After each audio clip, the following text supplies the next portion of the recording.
Everything you experience in life begins first as a thought. Every victory, every failure, every joy, every regret, all of it starts within the confines of your own mind. And yet, most people underestimate the power of what they say to themselves, the stories they tell themselves, the dialogue they allow in the private theater of their consciousness. Your inner voice, quiet, subtle, constant, is the architect of your external reality. It is not an exaggeration to say that the life you live is a reflection of the words you habitually speak to yourself, even in silence. When you wake up in the morning, before you see anyone, before the world even presents its first challenge, your mind is active. It whispers judgments, reminds you of fears, questions your worth. And if you allow these voices to dominate, you will unconsciously respond to the world from a place of fear, hesitation, or self-doubt. The external world does not create these conditions for you. It simply responds to the energy and intent you project, the lens through which you perceive it. If your internal voice says, "I am not capable," you will move through life with caution, avoidance, and lack of confidence. Doors may appear closed. Opportunities may seem scarce. People may respond to your hesitation. The world mirrors your inner state, not because it is cruel, but because it is truthful in reflecting the energy you emit. Conversely, when your inner dialogue is deliberate, strong, and aligned with growth, the world begins to shift. This is not magic, it is a principle. If you consistently tell yourself, "I can handle this," "I will find a way," "I am deserving of success," your actions will follow suit, your posture will change, your words to others will carry authority. Your choices will naturally lean toward growth. You will unconsciously attract people, situations, and opportunities that resonate with this inner conviction. The universe, or life itself, is neutral, but it reflects your inner state back to you. Think of your mind as a signal tower. Whatever frequency you broadcast, that is what comes back. The danger lies in the subtleties. It is easy to believe that small, internal criticisms are harmless. "I'll just tell myself this once," we think. It's only a thought, it won't matter. But thoughts are like seeds. Each thought, repeated and nourished by attention, grows roots. Negative thoughts, judgment, doubt, fear grow into habits of hesitation, indecision, and avoidance. Positive thoughts, discipline, clarity, self-respect grow into habits of action, courage, and focus. And once habits are formed, your external life begins to mirror these patterns automatically. You are always manifesting. Always, even when you believe you are passive. You are actively shaping your reality through the energy of your internal dialogue. Consider the concept of identity. Every person carries a story about who they are. Most of these stories are not chosen consciously. They are inherited from parents, culture, society, and past experiences. "I am shy." "I am unlucky." "I am not smart enough." These statements are repeated internally so often that the mind accepts them as truth and life begins to conform. But the moment you become aware of your inner voice, you gain power. You realize that your identity is not fixed, and the narrative you tell yourself can be rewritten. You can deliberately choose words that strengthen rather than weaken. You can cultivate a voice of courage, self-respect, and determination. And the world, inevitably, begins to respond to the new frequency. The inner voice also determines how you interpret events. Two people can face the same challenge, loss, rejection, failure, but their inner dialogue will dictate entirely different outcomes. One person sees it as proof of inadequacy, and they withdraw, resent, and spiral. Another person sees it as a lesson, an opportunity to adapt and a chance to grow. The circumstances are neutral. The difference lies entirely in what is happening inside the mind. Life does not happen to you in isolation. Life is interpreted by your inner voice, and that interpretation becomes the lens through which reality is experienced. Moreover, your inner voice affects not only your thoughts but also your physiology, your energy, your presence. Negative, anxious, and critical internal dialogue triggers tension, stress, and hesitation in the body. Your gestures become small, your tone uncertain, your energy closed. Others feel this instinctively. Confidence, calm, and clarity begin inside, and they radiate outward, altering the way people respond to you.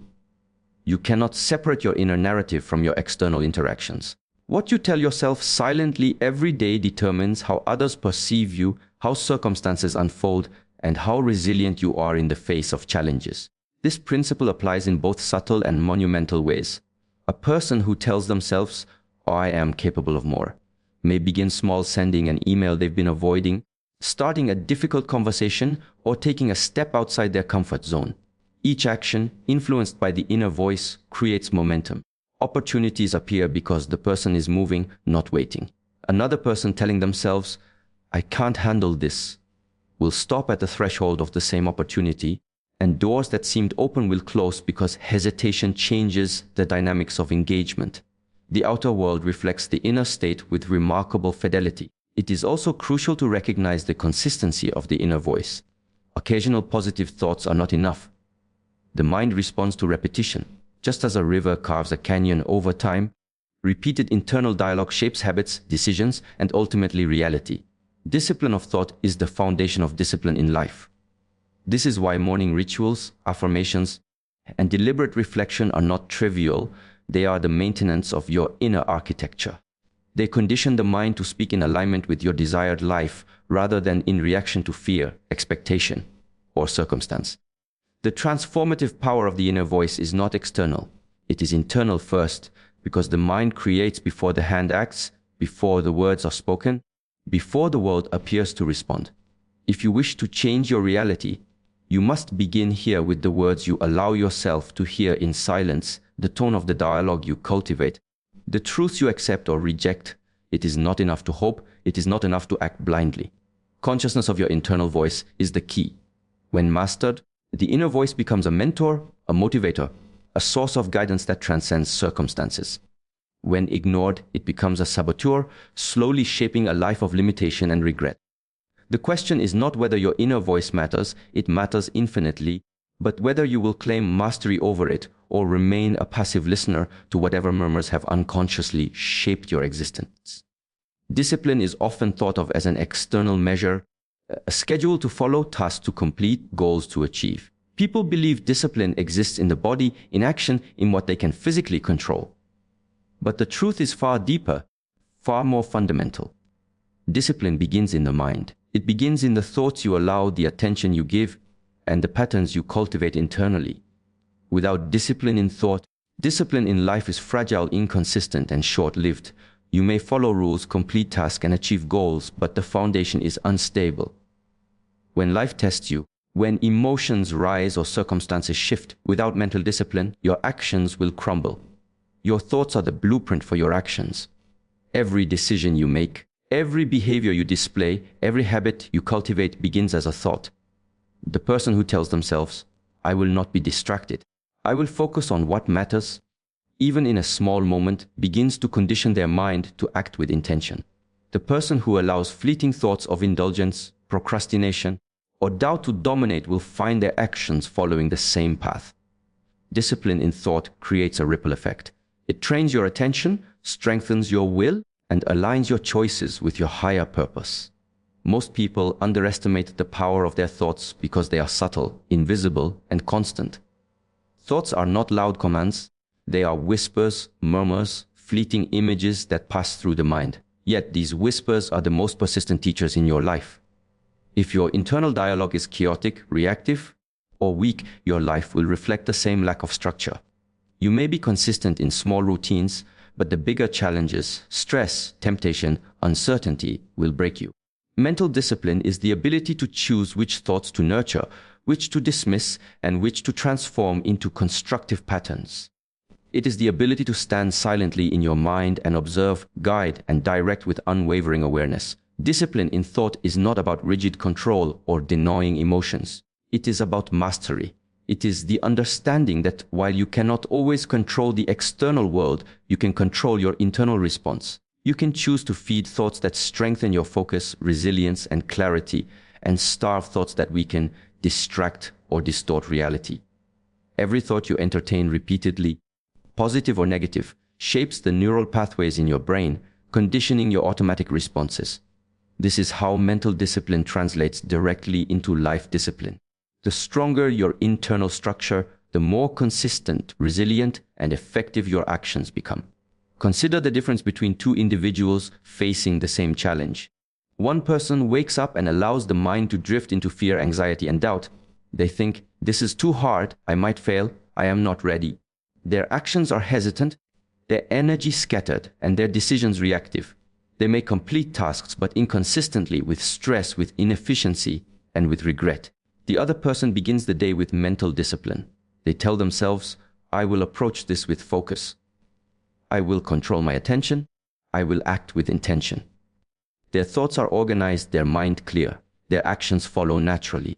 Challenges are met with calmness, mistakes are corrected without panic, and progress accumulates steadily. The only difference is the discipline in thought. The outer life is shaped by the inner mind.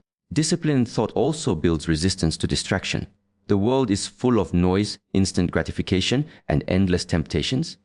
Without a disciplined mind, your attention is hijacked by the trivial, the urgent, and the unimportant. You may believe you are busy, but busyness is not progress. True discipline begins by choosing where to focus, which thoughts to nurture, and which impulses to resist. By training your mind to maintain focus on what truly matters, you cultivate a life that mirrors that focus. Time is no longer wasted. Energy is no longer scattered. Habits align with purpose, and goals are achieved not by force, but by precision. Repetition is the key to this internal discipline. One thought practiced once is fleeting. A thought repeated consistently shapes character. By consistently choosing constructive, intentional thoughts, you are conditioning your mind to act automatically in alignment with your values. Your inner voice begins to guide you rather than random impulses. This internal guidance system becomes unshakable over time. Decisions that once required struggle become effortless. Focus that once required discipline becomes natural. The mind becomes the anchor, the body and life follow. Discipline in thought also transforms emotional responses. People often struggle with inconsistency because their emotions dictate behavior. Anger, fear, frustration, and desire can cloud judgment. But when the mind is disciplined, emotions are observed, understood, and channeled rather than suppressed or ignored. Discipline allows you to pause before reacting, to consider the consequences, to act intentionally rather than impulsively. This self-control becomes a cornerstone of life discipline, because life does not test you in calm moments, it tests you in turbulence. When your thoughts are disciplined, turbulence no longer controls you. You respond, you adapt, you persist. Another dimension of mental discipline is clarity. A mind that is cluttered, reactive, or scattered cannot act decisively. Discipline in thought means regularly examining your priorities, questioning assumptions, and removing unnecessary mental noise. Clarity leads to focus. Focus leads to action. Action leads to results. Life discipline is the external manifestation of this internal clarity. When your thoughts are organized, your daily actions align naturally with your goals, and consistency becomes inevitable. Discipline in thought is also about responsibility. You cannot control everything outside, but you can control the input you allow into your mind.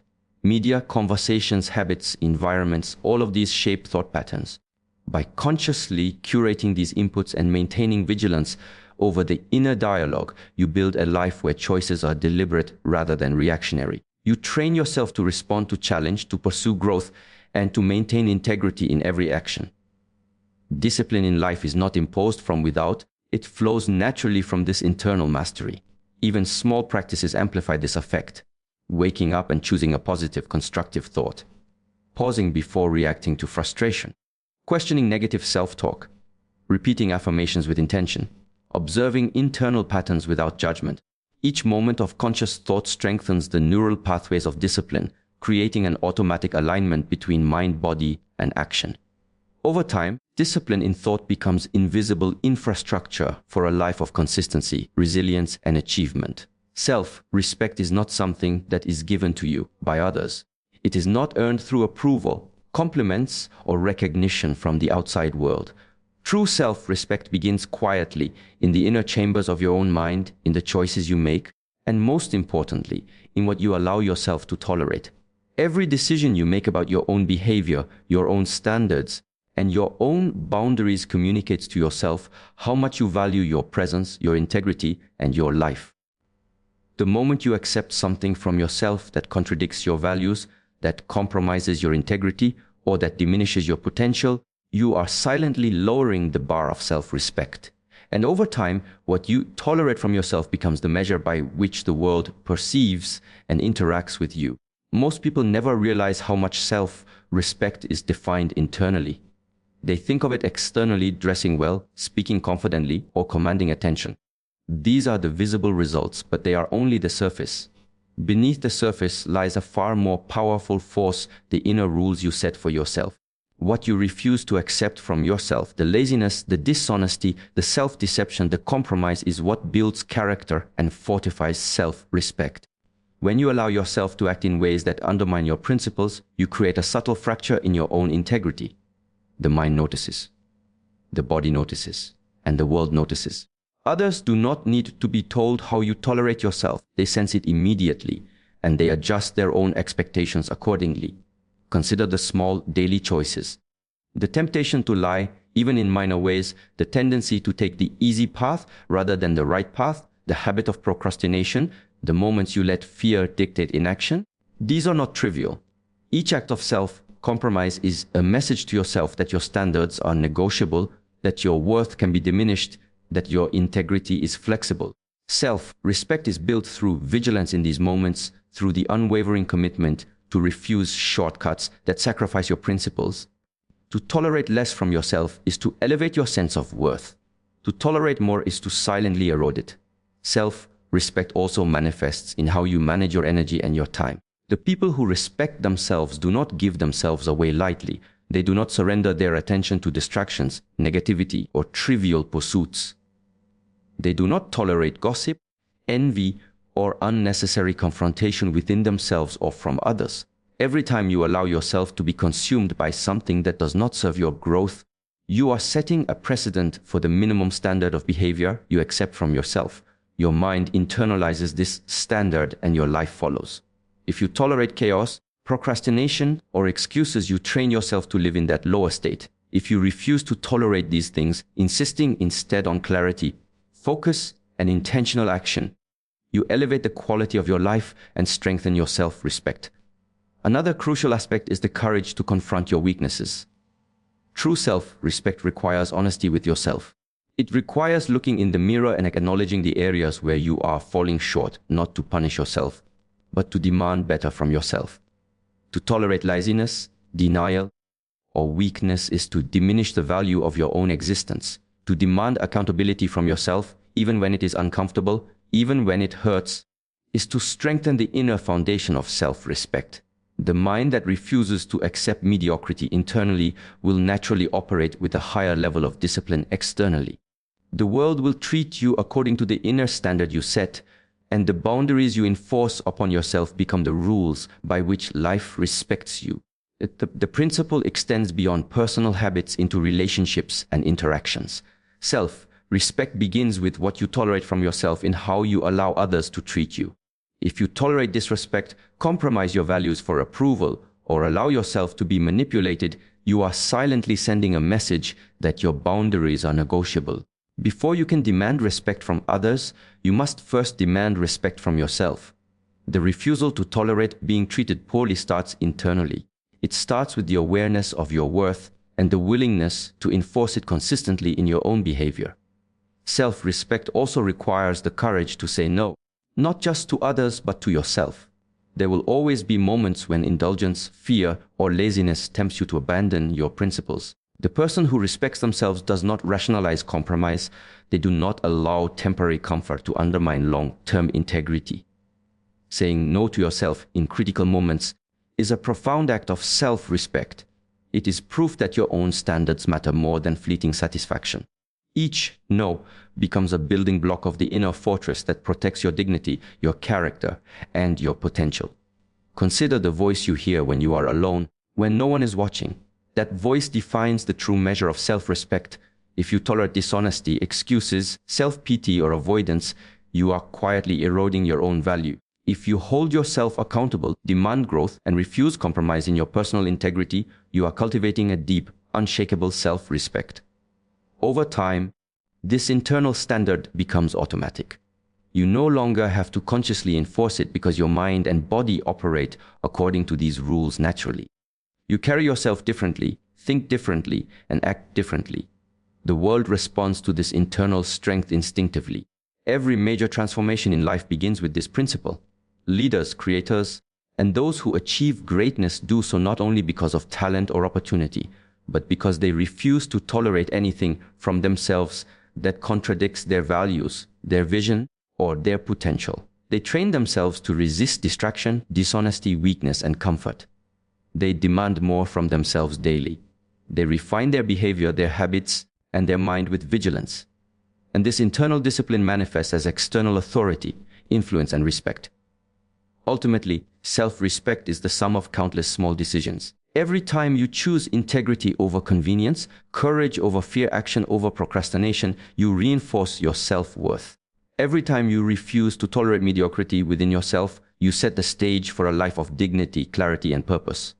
Self-respect is invisible, yet it is the most powerful force shaping your life. It is internal first and external second. It is cultivated quietly, repeatedly, moment by moment, in the choices you make and the standards you enforce upon yourself.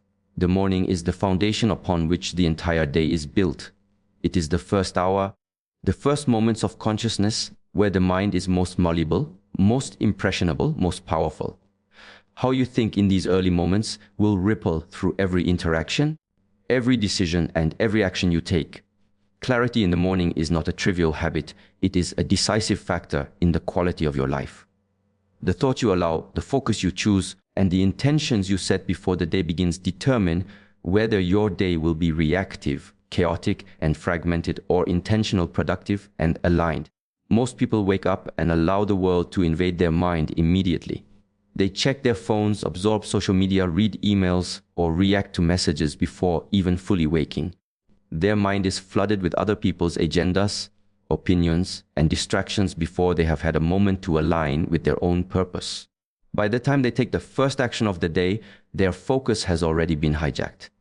Decisions become reactionary, energy is dispersed, and momentum is lost before the morning has even matured. This is why clarity in the morning is so critical. When you begin with precision of thought, purpose of action, and calmness of mind, you are not at the mercy of circumstance. You are guiding your day from the helm of your own consciousness. Clarity begins with stillness. The mind, if left untrained, will jump to worries, regrets, and anticipations. You must cultivate a moment of awareness, a pause in which you examine your intentions, your priorities, and your desired state for the day. Ask yourself, what is most important today? What outcome am I moving toward? What thoughts will serve me, and what thoughts will distract me? By establishing this internal map before external chaos begins, you create a mental framework that guides every decision and every action. Without this clarity, even the smallest challenge can derail the day. With it, even adversity becomes manageable because you have already anchored yourself in your priorities and values. The clarity you cultivate in the morning also strengthens your internal dialogue. The first words you speak to yourself, whether silently or aloud, set the tone for the entire internal conversation of the day. Affirmations, intentions, or simple reminders of focus and purpose act as internal signals, programming the mind to operate in alignment with what truly matters. This is not wishful thinking, it is neurological conditioning. The brain responds to repeated signals by prioritizing the pathways that are reinforced. When you speak with clarity, when your thoughts are directed toward purpose rather than distraction, your neural pathways strengthen around focus, discipline, and resilience. You become the kind of person who naturally gravitates toward intentional action because the mind has already been set on the correct trajectory before external stimuli demand your attention. Clarity in the morning also minimizes indecision. The mind is like water. If left unshaped, it flows into every crevice, reacts to every drop of pressure, and moves wherever force is applied. But if it is directed, if it is trained and intentionally channeled, it becomes a powerful tool capable of precision and impact. A day that begins with a clear mind eliminates the unnecessary oscillation between options, the wasted energy of overthinking, and the fatigue of reactive decision making. You already know what matters, what will be tolerated, and what will be ignored. You move through the day with decisiveness because the foundation of thought has been laid before the external environment imposed its chaos. Clarity is not only mental, it is emotional. A mind clouded by unresolved feelings, internal conflicts, or unexamined anxiety will influence the body, the voice, and the energy you carry. A clear mind, however, stabilizes emotions. When you begin the morning with clarity, you regulate your emotional state. You respond rather than react. You conserve energy that would otherwise be spent on internal turmoil. You carry a sense of calm, even in the face of unexpected challenges, because your mind has already anchored itself in the objectives and boundaries you have consciously established. Emotional regulation is a direct byproduct of clarity, and the benefits extend into every interaction you have throughout the day. Another dimension of morning clarity is priority alignment. Too often, people start their day reacting to minor tasks, interruptions, or low-value obligations. By taking a deliberate moment to identify the most impactful, meaningful actions to accomplish, you set the tone for efficiency and purpose. High-value tasks are completed first, energy is invested where it matters, and momentum builds. Without this clarity, the day becomes fragmented, energy is wasted on trivial matters, and progress toward meaningful goals is delayed or derailed. Clarity establishes hierarchy. It determines what is essential, what is optional, and what is irrelevant. The habits you cultivate in the morning further reinforce clarity. Journaling, meditation, reading, movement, or even simply sitting in quiet reflection can serve as instruments to sharpen mental focus and align intention. These practices create a buffer between external chaos and internal control. They allow you to step into the day consciously rather than reactively. Every minute invested in clarity compounds over time. Each morning becomes a training session in attention, discipline, and intentionality. Over weeks and months, the cumulative effect is a mind that naturally operates with precision even under pressure. Clarity also influences perception. How you interpret events, how you respond to challenges, and how you interact with others are all filtered through the lens of your morning mindset. A mind that is clear sees opportunity rather than obstacle, solution rather than problem, and growth rather than limitation. The clarity you establish early ensures that the external world does not dictate your mental state. Instead, your inner clarity dictates the quality of your experience, the focus of your energy, and the effectiveness of your action. Finally, clarity in the morning strengthens resilience. The world will test your focus, patience, and judgment constantly. By anchoring yourself with clarity first, you create an internal compass that guides every step. Even when distractions arise, chaos ensues, or emotions flare, the mind returns to its original orientation because it has already been deliberately positioned. Without morning clarity, resilience is reactive, inconsistent, and fragile. With it, resilience becomes automatic, unshakable, and aligned with purpose. Most people misunderstand strength. They believe it is forged through extraordinary effort, extreme action, or sudden bursts of intensity. They think that greatness comes from grand gestures, from pushing beyond limits in dramatic ways. But this is a misconception. True strength, mental, emotional, and physical, is built quietly, steadily, and consistently through repetition. It is not the forceful, sporadic effort that creates resilience and power, but the daily commitment to doing what must be done over and over again, even when motivation is absent, even when the results are not yet visible. Strength is a habit, not a spectacle, and repetition is the forge in which it is tempered. The human mind and body respond to patterns, not intensity. A single violent effort may produce short-term results, a temporary surge of accomplishment or progress, but it does not create durability. Strength is like a river carving a canyon. It is the persistent flow of water, day after day, that shapes the landscape. The same principle applies to every aspect of life. When you commit to consistent action, small, deliberate steps taken daily, your capacity grows. You condition yourself to endure, to perform, and to excel in ways that sudden intensity cannot replicate. Repetition builds muscle, sharpens focus, and strengthens willpower in a cumulative manner. The mind and body learn to trust their own consistency. Consider the physical example: lifting weights. A single day of extreme lifting, pushing to exhaustion, may temporarily challenge the muscles, but it does not build sustainable strength. The muscles grow through consistent practice, repeated over weeks and months, gradually increasing in capability. Each repetition trains the fibers, strengthens the connection between mind and body, and creates resilience. The cumulative effect is far more powerful than any isolated moment of intensity. The same principle applies to mental strength. Facing challenges repeatedly, solving problems consistently, and enduring discomfort day after day builds resilience far more reliably than occasional heroic effort. Repetition also strengthens character because it trains the mind to remain disciplined. Consistency requires commitment, patience, and focus. The individual who chooses repetition over intensity understands that success is not a single event, but a process, a journey, and a series of deliberate choices repeated with precision.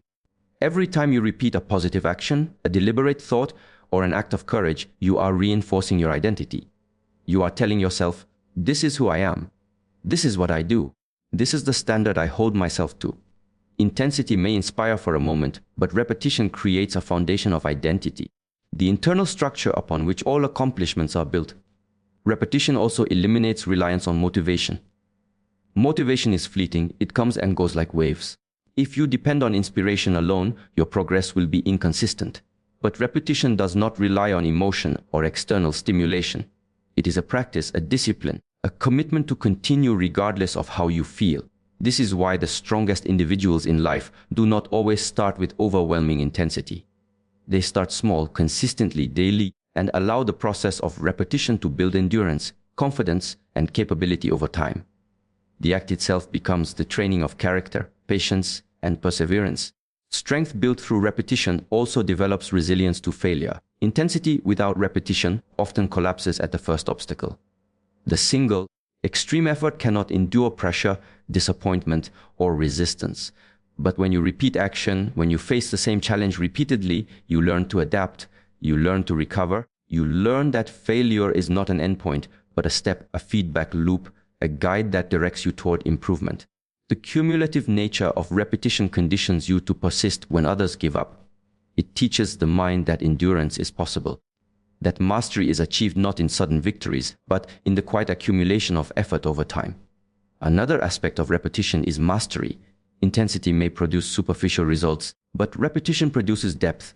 The person who repeats an action over and over owns skill, perfects technique, and internalizes the principles behind the action. Whether it is practicing a craft, building a business, cultivating relationships, or developing emotional resilience, mastery comes from repeated engagement, learning from small mistakes, refining approach, and steadily improving. Intensity without repetition may produce a temporary impression of competence, but it does not create sustainable mastery. Repetition also cultivates patience, which is essential to true strength. The world often glorifies immediate results, rapid success, and dramatic transformation, but these are illusions. Real strength understands that time, consistency, and process are the architects of lasting impact. By engaging in repeated effort, you learn the value of incremental progress. You learn to measure improvement not by dramatic outcomes, but by steady, measurable growth. The mind internalizes the lesson that excellence is not a momentary achievement, but a habit, and habits are the result of repetition practiced without complaint or expectation. Furthermore, repetition conditions mental focus. Each repeated action demands attention, awareness, and intentionality. By returning to the same task, challenge, or practice, you learn to operate efficiently, to observe nuances, and to refine performance. Mental acuity, decision making, and strategic thinking are all sharpened through the consistent application of effort over time. Intensity may simulate focus briefly, but repetition develops a reliable, internalized form of focus that can withstand fatigue, pressure, and distraction. Finally, repetition builds confidence because it proves to you over time that you are capable. Every small, repeated success, every action taken consistently reinforces the belief that you can endure, perform, and grow. This internalized confidence is far more stable than the adrenaline-fueled surge from sporadic intensity. It is earned quietly, steadily, and unmistakably through the repeated affirmation of competence, resilience, and persistence. Strength, when built this way, becomes unshakable, natural, and invisible until the moment it is needed most. Life is filled with advice, guidance, and opinions. From the moment we begin to engage with the world, there are voices everywhere: family, friends, teachers, mentors, society itself, telling us what to do, what to believe, and how to act. Most people make the mistake of relying too heavily on external direction, seeking answers outside themselves before they have developed the internal capacity to navigate their own lives. But true mastery, true independence, and true growth begin only when you become your own guide. Before you can trust the guidance of others, you must first cultivate clarity, confidence, and authority within yourself. To be your own guide does not mean to reject all external counsel. It does not mean isolation or arrogance. It means understanding that the foundation of all decisions, actions, and interpretations must originate internally. The world will always provide input, but without an internal compass, external guidance becomes a crutch, a source of confusion, or even manipulation. Those who lack internal guidance are like ships without rudders, easily swayed by currents, winds, and tides. Those who develop their inner compass learn to use advice, mentorship, and knowledge from others strategically, filtering it through their own discernment rather than following it blindly. Becoming your own guide begins with self-awareness. You must know your values, your priorities, your principles, and your purpose. Without this knowledge, any direction, no matter how well-intentioned, is merely noise. The person who has cultivated self-awareness can evaluate external input critically. Does this advice align with my goals? Does this path reflect my principles? Does it support the life I am intentionally building? By establishing these internal standards, you create a framework that allows you to receive guidance without losing yourself. Without such clarity, you risk becoming a mirror of other people's expectations rather than an architect of your own destiny. Self-reliance in decision-making also requires mental discipline. Your mind must be trained to weigh options, assess risks, and consider consequences without immediately deferring to outside authority. This does not mean you reject counsel. It means you first ask, what does my intuition, my reason, my experience tell me? Before consulting others. When your internal guidance is strong, external advice becomes a tool to refine your understanding rather than a template to copy. Without internal discipline, external guidance can create dependency, confusion, and inaction. With internal discipline, external guidance becomes amplification, support, and validation of the decisions you are already prepared to make. Emotional independence is another essential component. Many people seek direction from others because they fear responsibility, fear mistakes, or fear uncertainty. They want someone else to relieve them of the weight of choice. But dependence on others for emotional reassurance undermines growth. To be your own guide, you must accept the discomfort of decision-making. You must embrace accountability for your choices. You must cultivate the inner strength to trust your judgment, even in the absence of certainty. This does not mean arrogance. It means confidence cultivated through reflection, experience, and deliberate practice. Those who cannot navigate their own emotions are easily swayed, reactive, or dependent. Those who master emotional independence can move forward decisively, integrating external input when appropriate but not controlled by it. Experience is the most effective teacher in becoming your own guide. You cannot outsource the lessons of life. Reading, listening, and observing are valuable, but true guidance is forged in action, in trial, in decision, and in reflection. Every mistake teaches discernment. Every challenge owns judgment. Every success reinforces confidence. Over time, a person who practices internal guidance develops an internal map that can navigate complexity, uncertainty, and adversity. External advice becomes supplementary rather than primary because the individual already has a reliable internal framework to interpret and apply what they learn. Becoming your own guide also requires honesty. You must confront your limitations, biases, and blind spots without defensiveness. You must ask difficult questions and accept uncomfortable truths. External guidance cannot compensate for self-deception. If you cannot acknowledge where you are, what you truly desire, or the patterns you repeat, then seeking direction from others will only amplify confusion. The person who is honest with themselves builds an internal authority that allows them to discern what advice is valuable and what is irrelevant or misleading. They no longer follow blindly because they trust their ability to evaluate, choose, and act. Another crucial aspect is patience. Many people rush to seek direction from others because they want immediate clarity, immediate answers, immediate results. But becoming your own guide is a process. It takes observation, reflection, trial, and gradual accumulation of knowledge and insight. Patience is required to listen to yourself, understand your tendencies, and develop the internal discipline to rely on your own judgment. Without patience, external guidance becomes a substitute for internal growth, creating dependency rather than mastery. With patience, external input becomes a lens to sharpen what you already know internally. Ultimately, those who become their own guides develop a form of inner freedom. They are not enslaved by opinion, fear, or expectation. They move through life with authority, confidence, and purpose. They consult others, learn from mentors, and apply wisdom selectively, not out of necessity but by design. This inner freedom is the foundation for resilience, creativity, and authentic influence. People who depend on others for guidance may achieve temporary success, but those who have cultivated internal authority navigate life with a stability and clarity that cannot be shaken by circumstance. Becoming your own guide is also the pathway to authentic leadership. You cannot lead others effectively until you can lead yourself. The ability to make decisions, take responsibility, and navigate complexity internally translates directly into influence externally. Others sense when someone has internal clarity and authority, and they follow naturally. Those who cannot guide themselves externally compensate with control, persuasion, or manipulation, which is fragile and unsustainable. True leadership, whether over oneself or others, begins with the cultivation of internal guidance, self-trust, and disciplined autonomy,